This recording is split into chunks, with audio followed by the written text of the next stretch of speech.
We're Will and Lisa, and we are the Empty Nest Projects. In 2021, we bought a van and converted it into a camper van. We loaded up all of our things into storage and spent the next 4.5 months traveling the western United States.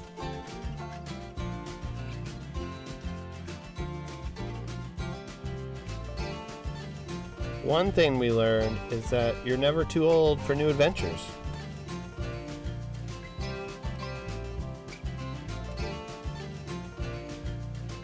If you've been following us recently, you know that we just finished the Camino de Santiago.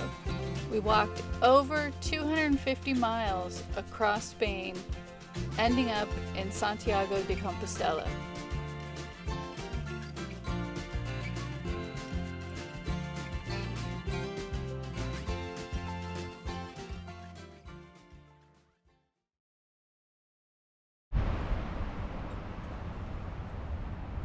Hey everyone, we're in Bodega Bay right now, and we just want to do a recap of our Camino. We said we were going to do a recap video, and we thought for this recap video we would answer questions that people have asked us.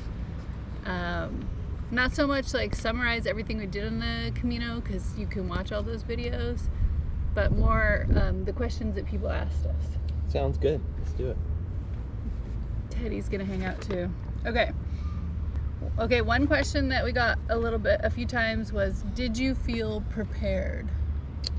Yes, I think our 12-week training program that we probably talked about in an earlier video was helpful, plus my physical therapy, so I was prepared physically for it, for sure.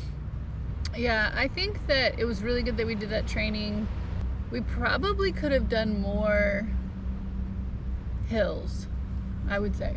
Maybe a little bit more hills, because I think because the beginning starts with so much climbing and hills, it might have helped a little bit. I'll add to that too. I think what we could have done is we did the distances, we just didn't do it every day, which when we were on the Camino, I think that was the hardest part, was getting up and doing it every day. Yeah. Somebody asked us about our feet hurting, and I would say that I got one blister. Same, one blister. But I think I have maybe a little bit of plantar fasciitis from it, because, even though we've been home for almost a month, my feet are still sore. Like when I first wake up in the morning and step, they're a little bit achy. So I'm really trying to think about how to stretch them in the morning or do things to help them. But I think it might be a little bit of that plantar fasciitis. And while we were on the Camino, certain things really hurt my feet, like the rocks, the granite, and like the hard streets were hard on my feet. Cobblestone. Yeah. Walking on cobblestone every day was hard. I'll say, going into it with 2 knee injuries, and that was kind of my focus, would my knees be able to handle it? And actually my knees didn't bother me at all, but my feet did hurt every day. They were achy every day. Yeah. I think it's just the repetitiveness and the hard surfaces. And I think that was surprising to me, because I expected to have like sore legs or to be really sore from carrying things, but I guess I cared about my feet. I bought shoes to help my feet, and I wanted to prevent blisters, but I didn't really expect my feet to be so achy. Best thing about the Camino, what are your highs from the Camino? Highs from the Camino, I think the communal aspect and meeting so many people from around the world, and we had some good conversations with people. Some people you would see day after day, because we were all walking on the same path. You wouldn't stay with them, but you'd run into them later in the day or whatever.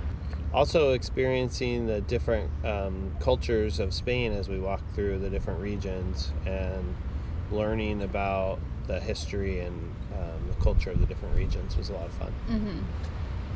I think best parts for me was like literally just walking every day, like that being the task for the day, getting up and walking. And I don't know, I really enjoy that, and I really enjoy the time outside in nature. We didn't have to be at work or any of that stuff. And being with you, that was one of my best things. Yeah, I really like walking every day. I really enjoyed it. Yeah. Even though it was really hard. That brings me to hardest thing about the Camino. What were the lows or the hardest things? The hardest things, I think just the physicality of it all, and walking every day and your feet being sore. I think getting sick. Yeah. It's the first time we had been sick in 2 years with COVID. Yeah. We didn't have COVID, but we both got sick, and we met people who were sick along the way, who were like, "Oh, I tested negative for COVID, but I'm sick and I'm still walking." It was kind of a strange thing how people were like, "I just walked a little less today, but I'm still walking." But they're like hanging out at albergues and stuff where everyone is, so you're like, we don't want to get sick, but we did. We got sick, and I think for me, getting sick, it was really disappointing because I felt like I couldn't accomplish what I wanted to accomplish. yeah, because of it, we did cut out a big portion to allow time for us to rest and get better. So. Yeah. I think another thing that was hard about the Camino was like mentally, started out really comparing myself to everyone else. Like, why are they faster than me? Why aren't they struggling when I'm struggling? And I kind of had to get over like comparing myself to other people and just like, focus on my own walk. Yeah. Like walk my own walk. Agreed. What was different than you thought it would be? What was like something you didn't expect? I already mentioned I didn't expect my feet to be so sore. I don't know if I have an answer for that one. What was different? I definitely overpacked and brought more stuff than I needed, so I don't know if that counts as something I didn't expect.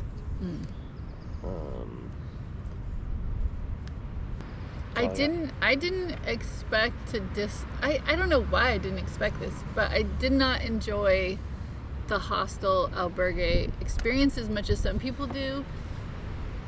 And I should know that about myself, how much I like quiet when I sleep.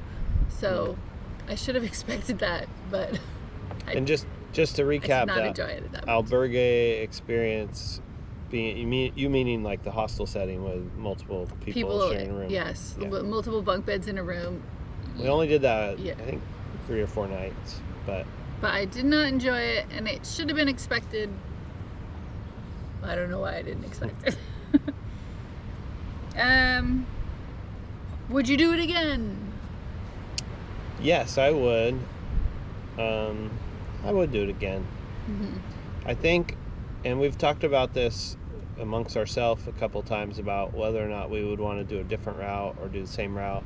I think either way I would do it again because, like Lisa said, and maybe we shouldn't compare our journey to other people's, but we did cut some stages out, and I do feel like kind of like maybe some of it's left unaccomplished, and I'd like to maybe go back and finish it at some.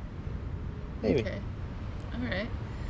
I mean, I think I would do it again, but like you said, I like to see different things. So I'd want to either see something I hadn't seen before or take a different route, like do the routes we missed, or like take a different route, like the Portuguese way, the Northern way.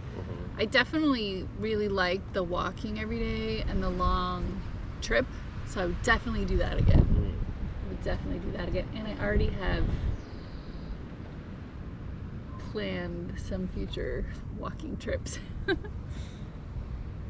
Which someone said, would you do another thing like this? And before we thought of the Camino, we had talked about things like the Pacific Crest Trail and through hikes in the US. So what do you think now that you've done the Camino? Would you do something like this again in a different place, or? Yeah, I think the same idea though why we chose the Camino versus some of the through hikes like the Pacific Crest Trail. I think those reasons still exist. I don't necessarily want to be isolated and have to carry a tent and my food in a bear box and all that stuff. I think the fact that we got to walk through different villages was fun. I think that made the trip, is to walk through the little towns for sure. I'm not sure. I know that sleeping on the ground sometimes is uncomfortable for my hips. We sound like old complainers, and we are. But I don't know. I would try a shorter trip. Yeah. Maybe a sure. shorter. We've done a backpacking trip like overnight, so I think I would do a couple nights. Yeah. Maybe a week. Try out a week first. I am considering next year planning for us to hike the Isle of Man, which is an island in the UK, and you can do the whole circumference of it. It's 100 miles, so that's one of my upcoming plans for us. Excellent. What did we pack that did not work, that was a bad idea, that we didn't use, that was unnecessary? And I'll answer that one. I packed too many cold weather clothes. When we left, there was some cold weather in France and in parts where we were starting. Matter of fact, they had snow, I think, the week before. So anticipating cold weather like we experience here in the United States, I packed a lot of winter clothing. And by the time you start walking, even layering up for the rain, by the time you start walking with your heavy backpack, you just create so much energy and heat that you end up being sweaty anyway. So I did end up sending a lot of my cold weather gear back halfway, because I was just wasting space and wasting energy carrying it. And that I'm always pretty cold, but like you said, carrying your pack, you get so warm that I didn't really need as many layers, but I kept all the layers I packed, and they came in handy, like in some albergues that were really cold or some moments that were cold. But I think in general I packed okay. I brought these little squares of like laundry soap. They were kind of useless. They didn't really clean very well. The like soap and sinks in bathrooms cleaned better than they did. Yeah. Actually, in our packing video, I planned to bring our sleeping bag, and I did not bring the sleeping bag. Will and I ordered these blankets that were 1 pound and that like fold up into itself in a pocket, and they saved a lot of weight and a lot of space, because our sleeping bags are like 4 pounds, so the blanket was definitely a good choice. And because our lodging varied, we only needed those maybe a handful of nights. We didn't need a sleeping bag. Even if we would have brought a sleeping bag, we would have just used it a couple times. Yeah, a couple times. So I mean, there were places we stayed where you had to have something to keep yourself warm because they gave you nothing, and the blanket was key. But I did leave the blanket accidentally in a hotel room, and I'm so bummed that I forgot that blanket, because it was such a good blanket. We can use it in the van. That's a good point. Let's talk about things we lost. What'd you lose? I lost a blanket. Will lost his water bottle, like this. Left it at a store after filling it up. I lost a pair of prescription sunglasses. What else? I lost a mask. I think those were the 3 things I lost. One person did comment that I'll probably regret bringing my laptop and ship it home. Did not. Used it the whole time. Pretty happy with it. And trading the sleeping bag weight out for the blanket was helpful in being able to keep the weight of my laptop. So I'm glad I brought it. Do you have any favorite things, like favorite place you stayed, favorite food you ate? I think we talked about this, and obviously there's exceptions to the rules, but we found that the beginning, the eastern part of our route, we enjoyed. The Basque region, the food was really great. The people were friendly. We even joked that the very last part, the last 100 kilometers, I called the Disneyland of the Camino, because that's where a lot of people would come. It seemed like it was much more crowded, and there were There were souvenir shops on every corner. Mm. But I really liked walking through the Pyrenees and the Basque region. That's my favorite part. And the lodging, probably my favorite lodging was our first night in St. Jean. St. John. Yeah, that was a really pretty place. Like in the balcony we had. And the views, that was beautiful. We had a private room, super comfortable, but it also had a communal aspect. They had a common space where people gathered, and they did a really nice breakfast where everyone gathered. And that was kind of in the beginning. Everyone you saw who was on the Camino, everyone would talk to each other. Oh, where are you from? Oh, Yeah. By the end, everyone's like, yeah, we're on the Camino. No one. It's not as I don't know if everyone was like that, but it was definitely a change when there were so many people on the Camino. Like you get less, because the other times there's less people, and so you're like, hey, and you like might walk next to each other for a while, and where are you from? And I'm from. But when there's just constantly all these new people, like it seemed like maybe people got tired because you're like, buen camino. I don't know. Maybe they just don't have the energy to be friendly with every new face. Yeah. I do think the Pyrenees were beautiful. And I loved all the animals. Except all the cats. So. Except for the cats for Will. I liked seeing all the cows and the birds and the pigs. It was fun. Yeah. So yeah, that is all the questions that people ask us a lot about our Camino. It did not end up the way we thought it would, but I think it was still a really amazing trip. And there's so many times I keep thinking about like the experience of it, and that experience and going back to regular life, and what do I want in regular life after having that experience.